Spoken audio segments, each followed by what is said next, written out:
What's the meaning of ballistic?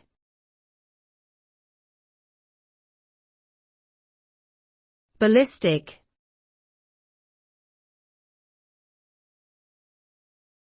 Ballistic.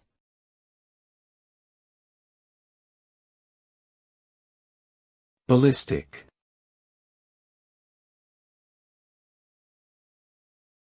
Ballistic.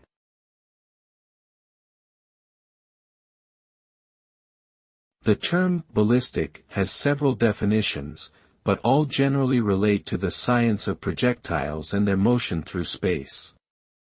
In a military context, it refers to the trajectory of a bullet or missile in flight. In physics, ballistic describes the motion of an object that is only subject to gravity in air resistance, such as a cannonball. The term can also be used metaphorically, to describe something that is rapidly and uncontrollably moving towards a goal. For example, a business plan might be described as going ballistic if it is seeing explosive growth.